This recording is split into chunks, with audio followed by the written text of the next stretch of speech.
नमस्कार दोस्तों, आप सबका स्वागत है मेरे YouTube चैनल PKS रिएक्शन में। दोस्तों, मैं जो आप लोगों के लिए वीडियो लेके आया हूँ वो पाकिस्तान से रिलेटेड है। और पाकिस्तान के एक पत्रकार हैं और भारत की कश्मीर से याना मीर हैं, जिनके बीच में डिस्कशन चल रहा है भारत और पाकिस्तान को लेके। और जो टॉपिक है उसमें आज बहुत ही इंटरेस्टिंग टॉपिक है और वो बात हो रही है मोदी और RSS पे। और इधर से जो डिफेंड कर रही हैं उनको, अब भारत की तरफ से जो बात कर रही हैं वो है याना मीर, यानी एक मुस्लिम लड़की RSS के बारे में पाकिस्तान को समझा रही है। तो काफ़ी इंटरेस्टिंग वीडियो है। चलिए पहले मैं आपको वीडियो का टाइटल बता देता हूँ क्या है आज। मोदी RSS की अब पाकिस्तान में ज़रूरत। तो टाइटल आप सुन के ही समझ गए होंगे कि हाँ, इसके अंदर क्या होगा आज।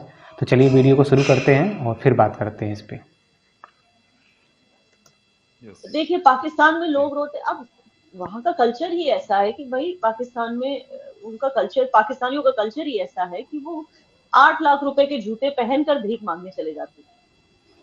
तो जब आपका कल्चर ऐसा है, एग्री, बिल्कुल आई आपके एग्री विद यू। हुक्मरान ऐसे हैं, तो होना ही मतलब पड़ेगा agree. How can you expect, there is no comparison. अंधा भी होगा तो उसको नजर आ रहा होगा कि मुल्क के अंदर किस तरीके से तबाही आ रही है। कुछ जरा जाके बाहर लोगों से बात तो करे। 5 लोगों को की जान चली गई है, किस चीज के लिए? आटे की बोरी के लिए। 5 लोग पिछले चंद दिनों के अंदर। ये मुल्क के आपने हालात खड़े कर दिए हैं। गरीब आदमी तो छोड़े, इस वक्त मुतवस्सित तबके वाले को यह नहीं समझ में आ रही कि महीना में पैसे पूरा करूंगा।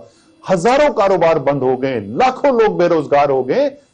मुल्क में ऐसी तबाही आ रही है जो किसी ने देखी ही नहीं। मतलब इसलिए पाकिस्तान में इसको बहुत पॉजिटिवली बिलीव में लिया जा रहा है। मुझे खुशी हो रही है इस बात की कि पहले हम देखते थे कि नरेंद्र मोदी साहब का अगर कोई आता भी था तो बहुत अजीब अजीब करके उनकी तस्वीरें बनाई जाती थी और कहते हैं ये कर रही। लेकिन आजकल ये चीज बड़ी कॉमन हो गई है। लोग कहीं पे बैठते हैं, मैं 2-3 दिन पहले खैबर पुख्तनख्वा में था, बिलीव मी, मैं मुख्तलिफ जगहों पे बैठा हूं, बिलीव मी, या ना मैं कोई ये नहीं कह रहा, लेकिन हकीकत में ये बात मुझे सुनने को मिली तो मैंने कहा यार ये एक आदमी है, न्यू दिल्ली में बैठा हुआ है, पाकिस्तान से उनका कोई लेना देना नहीं है, एक पड़ोसी के तौर पे वो रहते हैं, अपने मुल्क को आगे लेके जाते हैं। लेकिन आज पाकिस्तानी इस बात पे मजबूर हुए हैं कि उनको लगता है कि यार वाकई वो बंदा अपने मुल्क को आगे लेके गया है। आप बेशक उनसे, जी जी प्लीज। हाँ, इसके 2 रीजन है। एक तो ये रीजन है कि मोदी जी को वो लोग पहले जिस तरह से उनके बारे में गलत कहते थे, वो इसलिए कहते थे क्योंकि बार बार गुजरात में जो मुसलमानों के साथ हुआ उस चीज का एक मॉड्यूलर एग्जाम्पल देके बार बार उस चीज के ऊपर मोदी जी का कैरेक्टर असैसिनेशन करते थे कि उन्होंने वो करवाया। लेकिन आज जब यही पाकिस्तानी 2 चीजें देखते हैं, एक तो ये है कि 2022 की गुजरात इलेक्शन में बीजेपी जीत गया विद फुल मेजोरिटी, इंक्लूडिंग जो मुस्लिम मेजोरिटी एरियाज हैं गुजरात के, वहां भी लोगों ने बीजेपी को वोट दिया, जैसे कि ईस्ट सूरत, मैं एग्जांपल दे रही हूँ। तो हाई मेजोरिटी से बीजेपी के एमएलए जो है हर जगह जो बीजेपी के रिप्रेजेंटेटिव्स हैं वही जीते हैं गुजरात में, including the majority Muslim areas. तो पाकिस्तानी तो यही सोचेंगे ना कि भाई जब गुजरात के मुसलमान ही उनके साथ हैं तो हम क्या बोल सकते हैं, क्योंकि गुजरात के मुसलमानों को पता है कि उनके सीएम, जो एक टाइम पे वो सीएम थे ना गुजरात के, वो एक्चुअली क्या है। शायद पहले उनको भी ये गलतफहमी थी कि मोदी जी ने ही जानबूझ के वो राइट्स कराया, लेकिन बाद में जब उन्होंने मोदी जी का काम देखा, उन्होंने देखा कि गुजरात को उन्होंने सिर्फ हिफाजत से ही नहीं बल्कि प्रोग्रेस से आगे बढ़ाया। और कभी किसी भी पॉलिसी में कोई हिंदू मुस्लिम ये तो बात आती ही नहीं है। कोई भी पॉलिसी जब वो इंट्रोड्यूस करते हैं उसका बेनिफिट हिंदू 2000 के बाद से अभी तक कोई दंगा नहीं हुआ फिर गुजरात में, उसका बेनिफिट लेते हैं। तो ऐसी कोई चीज नहीं है, उसका जो भी पॉलिसी आती है उसका मुनाफा दोनों हिंदू और मुस्लिम्स को होता है। तो हर एक चीज जब गुजरात के मुसलमान आगे बढ़ना चाहते हैं और वो जो बीती बातों को भूल कर एक प्रोग्रेसिव गवर्नमेंट के साथ आगे बढ़ना चाहते हैं, तो ये पाकिस्तानी कौन होते हैं बार बार वो 2002 का मुद्दा उठाने वाले। सही बात है। जब गुजरात के लोगों में ही आपस में ही वो कलेश नहीं है, चाहे हिंदू और मुस्लिम हो, तो पाकिस्तानी कौन होते हैं बीच में बोलने। तो वो एक चीज क्रॉस आउट हो गई जिसकी वजह से वो मोदी जी के बारे में बुरा बोलते थे। दूसरी चीज, हर एक वो कंट्री जो पाकिस्तान को भीख देती है, उस कंट्री का प्राइम मिनिस्टर हो या प्रेसिडेंट हो, वो मोदी जी के बारे में अच्छा ही बोलता है, चाहे इटली हो चाहे फ्रांस हो, जो भी वो अच्छा है। क्योंकि आपको पता है, जैसे मैंने लास्ट टाइम आपके शो पे बोला था कि 78% ग्लोबल अप्रूवल मिला है मोदी जी को, and he is the most appreciated and approved global leader in the world. इसका क्या मतलब है कि डिप्लोमेटिकली हर एक कंट्री ने यही दावा किया है कि इनके साथ वो अच्छे रिलेशंस रखना चाहते हैं बेशक मोदी जी के साथ। और ये भी कहा गया है कि मोदी जी की जो गवर्नमेंट है ये एक्चुअली पिछले कई दिनों से कई आर्टिकल सामने आ रहे हैं, जिसमें वॉल स्ट्रीट जर्नल पे वॉल्टर रसेल मीड ने लिखा कि Modi led BJP government is the most economically the most important government for the world in the coming years. तो हर एक कंट्री जो है, चाहे वो मुस्लिम कंट्री हो या वेस्टर्न कंट्री हो, आप सीरिया का प्रेसिडेंट देखो क्या बोलता है उनके बारे में। पैलेस्टीनियन गवर्नमेंट है, हालांकि मैं पर्सनली जो है मैं फलस्तीन को सपोर्ट नहीं करती, ये मेरे सारे डिस्पाइट बीइंग अ मुस्लिम ये मेरे सारे फॉलोअर्स जानते हैं, ठीक, लेकिन फिर भी आप देखिए फलस्तीनियन गवर्नमेंट ने उनको हाईएस्ट सिविलियन अवार्ड दिया, यूएई गवर्नमेंट ने उनको हाईएस्ट सिविलियन अवार्ड दिया हुआ है, ठीक है, ये है मोदी की। तो अब पाकिस्तान किस तरह से उनको उनका कैरेक्टर असैसिनेट करेगा, क्योंकि अगर पाकिस्तान से कोई उनका कैरेक्टर असैसिनेट करता भी है अपने मुफाद के लिए, अपनी बेतुकी पॉलिटिक्स के लिए, तो वो बेवकूफ नजर आता है, उसका कोई फायदा नहीं, उसका कोई फायदा नहीं, क्योंकि दुनिया ने ऑलरेडी अपनी अप्रूवल दे दी है मोदी जी की गवर्नमेंट को लेकर, मोदी जी को लेकर एज अ लीडर जी। एग्जैक्टली। अच्छा याना जी, एक चीज और है, और वो मैं ये थोड़ा सा समझना चाहूंगा, फिर वो पंजाब वाले इशू पे जाएंगे, लेकिन क्योंकि बहुत सारे दोस्त जो भी मुझे मिलते हैं या हमारी वीडियोस देखते हैं तो वैसे पूछते रहते हैं कि यार ये वाली बात, मैं ये कहना चाहता हूँ कि एक कंट्री है, यानी इस वक्त इंडिया 5वीं बड़ी रिजर्व रखता है, इकोनॉमी, यानी ये सारी चीजें, बहुत पैसा है उनके पास, वो बड़ा कुछ अफोर्ड कर सकते हैं। आपने शूज की बात की कि जी 8 लाख का जूता पहन के जाते हैं और पैसा मांग रहे जी IMF से या फिर वर्ल्ड बैंक से या फिर सऊदी अरेबिया से या फिर UAE से। बिलीव मी, ये बात हम पाकिस्तान के अंदर बैठकर मुख्तलिफ शोज में हम ये बात करते हैं कि यार आप कम से कम उस लेवल का जाए कि आप उनसे उधार मांगने जा रहे हैं, या तो आप उनको देने जा रहे हो ना, फिर 8 लाख का क्या आप 50 लाख का पहन के चले जाएं। वैसे जो बड़े लीडर्स होते हैं इस तरह की वो फिर नहीं करते, वो कहते यार हमने बस ठीक है व्हाइट कलर का कुर्ता पहन लिया, नीचे धोती, और वो मोदी साहब की मैं अक्सर एक तस्वीर देखता हूँ जिसमें नीचे कुस्सा टाइप एक शूज है, वो पहन के बस वो फिर रहे होते हैं, कहीं पे भी हो जाए, वो अमेरिका जाए, वो ऑस्ट्रेलिया जाए, वो अपने इंडिया में हो या वो सऊदी अरेबिया जाए, कोई और कपड़े मैंने उनके अभी तक नहीं देखे। तो क्यों ये, स्पेशली जो हमारे एशियंस हैं, हम लोग थोड़े से ज्यादा शौके होते हैं ना, हमें होता है कि यार हम थोड़ा सा दिखाएं, हालांकि ये शाखर्चियां मैंने अगेन आरएसएस, क्योंकि आरएसएस हमें सिखाता है how to be, I am not a part of RSS but I am telling you, क्योंकि मैंने इनके बारे में बहुत स्टडी किया। गुड। तो one of the Indian virtues of simplicity, कपड़े होते हैं तन ढकने के लिए सिर्फ, बिल्कुल, इससे ज्यादा उनकी कोई मान्यता, कोई मायने नहीं होता है। तो उसके ऊपर ठीक है, आप ठीक है, you can be neatly dressed, as neat as possible, बिल्कुल बिल्कुल बिल्कुल, मगर ड्रेसिंग पर आप इतने करोड़ों खर्च करेंगे, लाखों खर्च करेंगे, इसमें कोई सेंस है नहीं।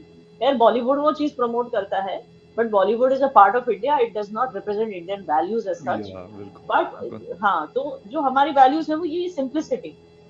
तो अगेन वो एक आरएसएस की वैल्यू है, and because Modi is the product of RSS, तो उनके अंदर आपको ये सारी वैल्यूज नजर आएंगी, ना सिर्फ उनके अंदर, लेकिन जो top ranking parent core body में जो बीजेपी वाले हैं, उन सब में ये आपको क्वालिटीज नजर आएंगी, simplicity, dressing, lack of greed, आप देखिए जब मोदी जी अपनी माँ के साथ फोटोज लेते हैं, वो कौन सा 5 स्टार होटल में बैठे होते हैं, दाल रोटी खा रहे होते हैं घर में बैठे, बिल्कुल, इससे आपको समझ आता है कि the man is so simple, hard work, focus on work is so important. वही उनकी माँ जब गुजर गई तो उनका अंतिम संस्कार खत्म करके सीधे चले गए ऑफिस, ना कोई रोड ब्लॉक्स हुए ना कुछ, मतलब आप सोचिए ये है संस्कार। और कहते हैं अपने कैबिनेट के लोगों को या ना मना कर दिया, कहते हैं अपने कैबिनेट के लोगों को कहते हैं कि उनके फ्यूनल पे आप लोगों ने नहीं आना भाई, आराम से बैठ के अपने काम धंधे करो, जो काम है आप लोगों का।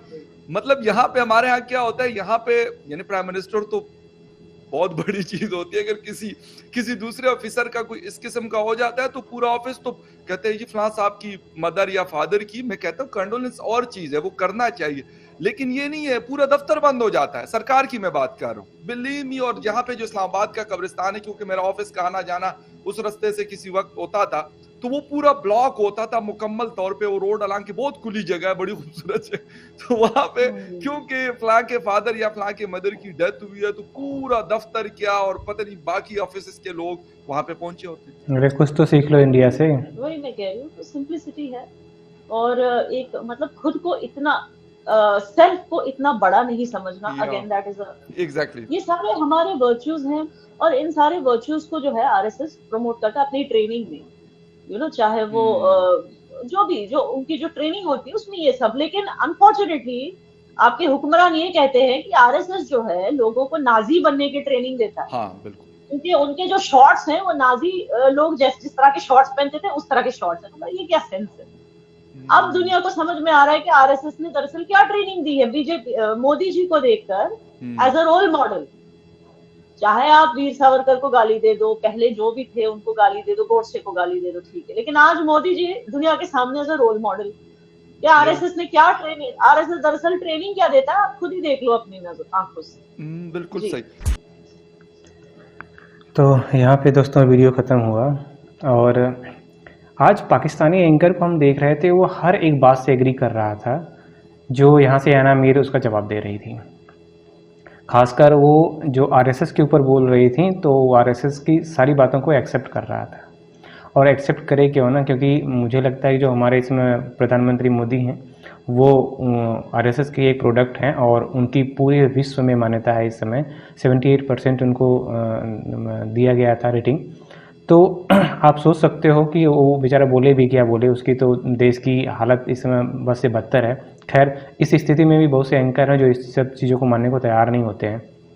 तो बहुत अच्छा लगा कि एक मुस्लिम गर्ल, और वो भी कश्मीर की, आरएसएस के बारे में उनको बता रही है कि भाई तुम आरएसएस के बारे में जो फैलाते हो, जो धारणा रखते हो, वो बिल्कुल सरासर गलत है। अब भी वक्त है, संभल जाओ, बदल जाओ, अपनी सोच को बाहर, इस सोच से बाहर निकलो, और अपने जो लोग हैं उनको हकीकत दिखाओ। नहीं दिखाओगे तो जो आज स्थिति है उससे भी बुरी स्थिति होने वाली है आने वाले समय में।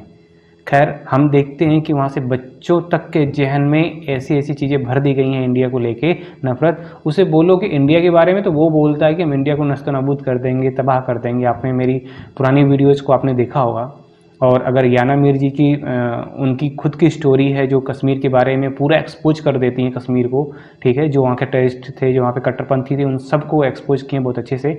आप मेरे इसके पहले जो वीडियो पड़ी आप उसमें देख सकते हैं, उनका एक इंटरव्यू था जो उसके बारे में पूरी बेहतर तरीके से समझाते हैं कश्मीर में जो टेररिस्ट हुआ था, अटैक होते थे या सब जो भी होता था, सब चीज़ के बारे में। तो मुझे लगा कि शायद जो याना मीर हैं वो अगर ऐसे ही हमारे यहाँ के कुछ जो लोग हैं, या पत्रकार कह लें या यूट्यूबर कह लें, अगर वो इंटरेक्ट करते हैं दूसरे देशों से, तो ऐसी तस्वीर अगर रखते हैं, तो शायद उनके लिए जो पाकिस्तान अभी तक नहीं मानता है उसको मानने पे मजबूर हो जाएगा, जैसे आज ये एंकर मजबूर हो रहा था मानने, हर बात मानने के लिए। तो उम्मीद करता हूँ कि आपको ये वीडियो पसंद आई होगी। अगर वीडियो पसंद आई है तो वीडियो को लाइक कर दीजिएगा, और आपका जो भी कहना हो इस वीडियो के मामले में और याना मीर के मामले में आप कमेंट्स के माध्यम से ज़रूर बताइएगा। और अभी तक चैनल को अगर सब्सक्राइब नहीं किए तो प्लीज़ चैनल को सब्सक्राइब कर लीजिए, इससे मुझे सपोर्ट मिलेगा। फिर मिलते हैं किसी नेक्स्ट वीडियो में, तब तक के लिए जय हिंद।